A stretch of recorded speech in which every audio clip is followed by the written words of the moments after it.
Chapitre 15. À la cave. De retour chez Andrew, je trouvais Alice à la cuisine en train de préparer des œufs au jambon à l'odeur appétissante. Tu t'es levé bientôt, Tom, fit-elle remarquer.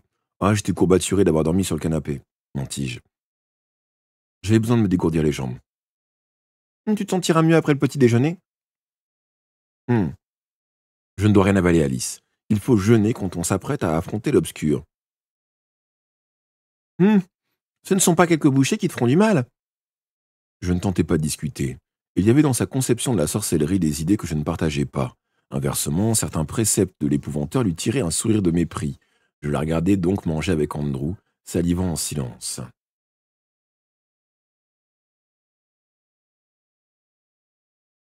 Nous nous mîmes ensuite en route vers la maison d'hiver. On n'était pas en début de... On n'était qu'en début de matinée, pourtant la lumière faiblissait à mesure que le ciel s'assombrissait. Nous aurions encore de la neige. Nous abandonnâmes Andrew à l'entrée du bec de lièvre. Il attendrait là une dizaine de minutes pour nous donner le temps d'arriver. Ensuite, après être venu frapper à la porte, il se sauverait et attendrait notre retour, espérant nous voir ressurgir victorieux.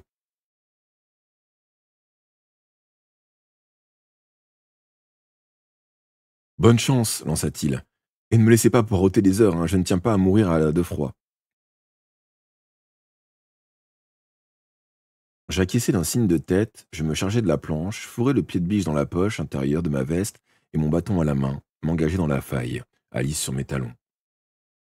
La neige craquait sous nos pas, et gelait de plus en plus fort. L'angoisse me serrait la poitrine, pénétrer dans la maison comme je l'avais prévu, allait être malaisé et dangereux. Nous empruntâmes un sentier, sorte de corniche coupant la paroi de la falaise. Regarde où tu marches, Alice, lui recommandai-je. Un dérapage, et c'était la chute assurée. On récupérerait nos morceaux à la petite cuillère. Enfin arrivés, nous fîmes halte pour guetter l'arrivée d'Andrew. Au bout de 5 minutes, nous entendîmes le bruit de ses bottes écrasant la neige gelée en contrebas. Bientôt, il contournait la maison d'une démarche incertaine pour atteindre la porte de derrière. Je m'agenouillai alors et m'efforçai de mettre la planche en place. Dès la première tentative, je réussis à appuyer son extrémité contre le rebord de la fenêtre. Toutefois, le sentier où nous tenions était très étroit. Je craignais que mon poids ne fasse glisser la planche et que je ne tombe dans le passage entre la maison et la paroi. Tiens-la bien, soufflai-je à Alice. Je lui tendais mon bâton et m'apprêtais à entamer la traversée à quatre pattes. Je n'avais pas 2 mètres à parcourir, mais je tremblais si fort que mes muscles refusèrent de m'obéir. Les pavés couverts de neige me paraissaient à une distance vertigineuse. Je me mis finalement à ramper. Agenouillé sur la planche branlante devant le rebord de la fenêtre, je tirai le pied de biche de ma poche et en glissai le bec sous l'encadrement. À cet instant, j'entendis Andrew cogner contre la porte. 3 coups violents qui résonnèrent dans toute la faille. À chacun, j'exerçai une pression sur mon levier. M'efforçant de soulever la guillotine, le silence retomba et je ne bougeai plus. Bang, bang, bang. Je recommençai en cadence sans la moindre résultat. Je me demandais combien de fois Andrew oserait frapper avant que ses nerfs lâchent, et si la sorcière allait ouvrir. En ce cas, je n'aurais pas voulu être à la place du serrurier. Bang, bang, bang. Cette fois, la fenêtre se souleva un peu. Dès que l'interstice fut suffisant, je la forçai à 2 mains.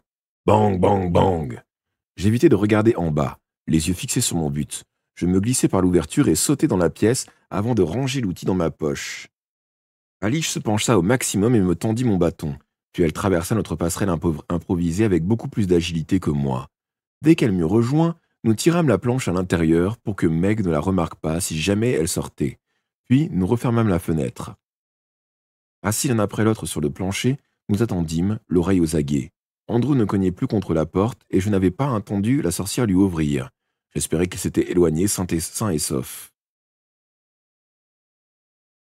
Ce que je craignais à présent, c'était de percevoir les pas de Meg dans l'escalier. Les coups avaient-ils couvert les craquements de la fenêtre? Nous étions convenus, Alice et moi, que si nous pénétrions dans la maison, nous patienterons une quinzaine de minutes avant de bouger. La première étape consisterait à aller chercher mon sac dans le bureau, que j'eus la chaîne d'argent en moins. Ah, putain, j'ai du mal à lire hein, quand même. Que j'eus la chaîne d'argent en main augmenterait notablement nos chances de succès. Cependant, Alice ignorait ce que Morgane exigeait de moi. Je ne lui avais pas parlé du grimoire. Je savais ce qu'elle dirait. Ce serait folie de le lui remettre. Mais la voix de papa me suppliant dans la solitude du cimetière ne cessait de me hanter. Si, d'une manière ou d'une autre, j'arrivais à secourir l'épouvanteur et à entraver Meg, je monterais au grenier, il le fallait. Tant pis si je trahissais la confiance de mon maître, je ne laisserais pas mon père souffrir davantage. Nous attendions donc, sursautant nerveusement au moindre bruit.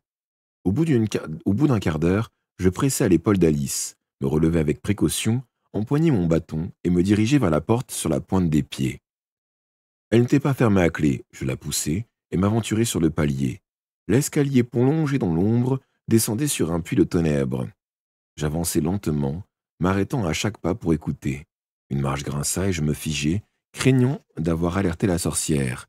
Quand Alice passa à son tour, la même marche émit le même gémissement et nous restâmes immobiles. Le souffle court, il nous fallut un temps infini pour gagner le rez-de-chaussée et 2 secondes pour pénétrer dans le bureau. Il y faisait plus clair. J'aperçus mon sac dans le coin où je l'avais déposé. Je pris la chaîne d'argent et l'enroulai autour de ma main et de mon poignet gauche. Lorsque je m'entraînais dans le jardin de mon maître, j'atteignis ma... Ah.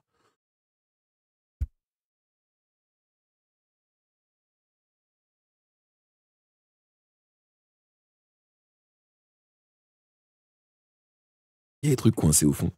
Chat dans la gorge. Je pris la chaîne d'argent et l'enroulai autour de ma main et de mon poignet gauche.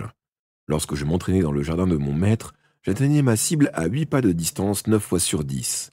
Face à Meg ou à la lamia sauvage, j'avais une possibilité de m'en sortir. En revanche, si elles surgissaient toutes les deux en même temps, ce serait d'une autre histoire. La bouche contre l'oreille d'Alice, je chuchotais. Va voir si la clé est en haut de la bibliothèque. J'espérais que Meg ne l'avait pas gardée. Je me souvenais de ce que m'avait dit l'épouvanteur. Elle était organisée et méticuleuse. Elle rangeait chaque objet à sa place. Les casseroles dans le placard, les couverts dans le tiroir. Avait-elle fait de même avec la clé? Cela valait la coup de vérifier. Tandis qu'Alice transportait une chaise près de la bibliothèque, je montai la garde devant la porte, prêt à lancer ma chaîne. Alice grimpa sur la chaise, passa la main sur le dessus de la bibliothèque. Avec un large sourire, elle brandit l'objet. J'avais eu raison. Nous pouvions ouvrir la grille de fer. La chaîne autour de la main, mon bâton serré dans l'autre, je sortis du bureau et me dirigeai vers l'escalier de la cave. J'avais craint que Meg soit réveillée. Ses ronflements réguliers en provenance de la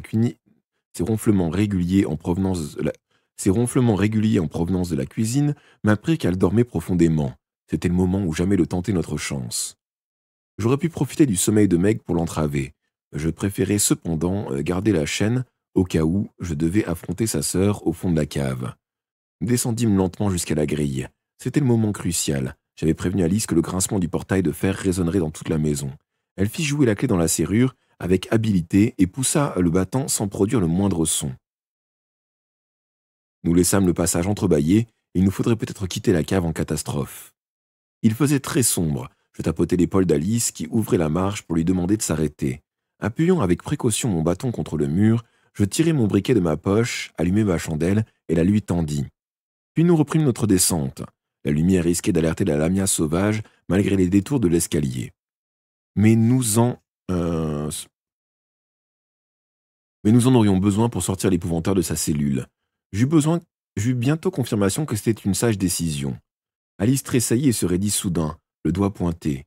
Un courant d'air venu des profondeurs de la cave agitait la flamme de la bougie. J'aperçus alors une silhouette qui grimpait vers nous. Mon cœur s'accéléra. Je crus que c'était la lamia. Je me postai sur la même marche qu'Alice, levai la main gauche et m'apprêtai à lancer ma chaîne.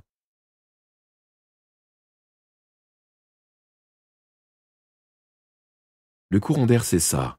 La flamme monta toute droite et je compris que ça n'avait été qu'une illusion, due à la danse des ombres sur le mur. Toutefois, un bruit nous apprit que quelque chose montait vraiment vers nous. Ça rampait, ça se traînait, avec une telle lenteur que ça n'atteint... Ça rampait, ça se traînait, avec une telle lenteur que ça n'atteindrait pas de sitôt la grille de fer. La créature apparut au tournant. C'était Bessie Hill, l'autre sorcière vivante dont la fosse était contiguë à celle de la lamia. Sa longue chevelure grise grouillée d'insectes noirs Sa robe en lambeaux était maculée de vases et de moisissures. Elle se hissait péniblement, marche après marche, bien qu'elle eût réussi à s'extirper de sa fosse des années d'un régime à base de vers, de limaces et autres dégoûtantes bestioles l'avait considérablement affaiblie. N'empêche, la situation aurait été tout autre si nous l'avions heurtée dans le noir. Nous restâmes immobiles, qu'elle nous agrippe par une cheville et il serait extrêmement difficile de l'obliger à lâcher prise. Elle avait désespérément soif de sang. Elle planterait ses dents dans la première chair tiède. C'est compliqué, hein. J'ai pas assez dormi. 3 heures de sommeil, c'est pas assez. Mais je me sens très bien par contre, si ce n'est la fatigue. Elle avait désespérément soif de sang. Elle planterait ses dents dans la première chair tiède à sa portée.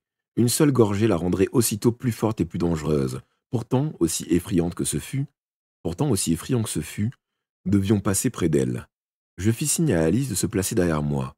À cet instant, les marches étaient très larges. Nous pouvions éviter la sorcière. Je me demandais comment elle était sortie de la fosse. Était-ce la lamia sauvage qui avait tordu les barres? Était-ce Meg qui l'avait libérée? En la croisant, je ne lui accordai qu'un bref coup d'œil. Elle levait le visage vers nous, mais ses paupières restaient closes. Sa longue langue rouge léchait avidement les marches humides. Elle flairait, reniflait, tordant le cou, balayant l'air de la main. Soudain, elle ouvrit les yeux. 2 pointes de feu brûlèrent dans le noir. 2 pointes de feu brûlèrent dans le noir. Nous nous élançâmes vers le bas, la laissant derrière nous. Arrivé sur le palier aux 3 portes, je tendis mon bâton à Alice. Elle le prit avec une grimace. Elle n'aimait pas le contact du bois de sorbier. Je tirai le passe-partout de ma poche pour déverrouiller la cellule de l'épouvanteur. Jusqu'à cet instant, j'avais craint de ne pas y arriver. Jusqu'à cet instant, j'avais craint de ne pas l'y trouver. Meg aurait pu l'enfermer ailleurs, voire même dans une fosse au fond de la cave. Heureusement, il était là, assis sur sa paillasse, la tête dans les mains. Quand la lumière de la chandelle éclaira son réduit, il se redressa et nous regarda ahuri. Après m'être assuré que la lamia sauvage n'était pas embusquée quelque part, je pénétrai dans la cellule avec Alice. Nous l'aidâmes à se lever. Nous le conduisîmes vers la porte sans qu'il oppose de résistance. Il ne semblait pas nous reconnaître. Je supposais que Meg lui avait administré une forte dose de potion. Ayant besoin de mes 2 mains, j'avais remis la chaîne dans ma poche, en dépit du danger au cas où la lamia nous aurait attaqués.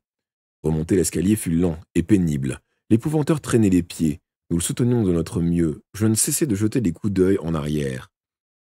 Par chance, je ne perçus aucune manifestation inquiétante. Nous croisâmes de nouveau la sorcière, qui dormait sur les marches en ronflant. Son escalade l'avait exténuée. Nous franchîmes bientôt la grille. Alice la referma silencieusement derrière nous. Je repris la clé et la glissai dans ma poche. Nous montâmes ensuite jusqu'au rez-de-chaussée. La respiration sonore et régulière de Meg nous apprit qu'elle dormait toujours. J'avais maintenant une importante décision à prendre. Soit j'aidais Alice à conduire l'épouvanteur hors de la maison, soit j'entrais dans la cuisine pour entraver Meg. Si je réussissais, la maison serait à nous, mais c'était risqué. Meg pouvait se réveiller brusquement. Or, atteindre une cible avec la chaîne d'argent 9 fois sur 10 ne signifiait pas 10 fois sur 10. Meg avait une force incroyable. L'épouvanteur n'était pas en état de m'aider. Si je ratais mon coup, nous nous retrouverions tous les 3 à la merci de la sorcière. Je désignai donc à Alice la porte d'entrée. Ayant ouvert le battant, je l'aidai à conduire mon maître dehors. Puis, je lui repris la chandelle, abritant la flamme de mon corps pour que le vent ne l'éteigne pas. « J'ai un dernier détail à régler dans la maison, dis-je. Ce ne sera pas long, amène M. Grigori en... Amène M. Grigori, Andrew doit nous attendre à l'entrée de la faille. Et... Ne sois pas stupide, Tom, soufflait Alice, le visage crispé par l'inquiétude. Qu'y a-t-il de si important qui t'oblige à retourner là-dedans? Il le faut. Je vous retrouverai chez Andrew. Faites-moi confiance. Fais-moi confiance, Alice. Tom, gémit-elle, tu me caches quelque chose. Je t'en prie, Alice, va-t'en. Je t'expliquerai tout plus tard.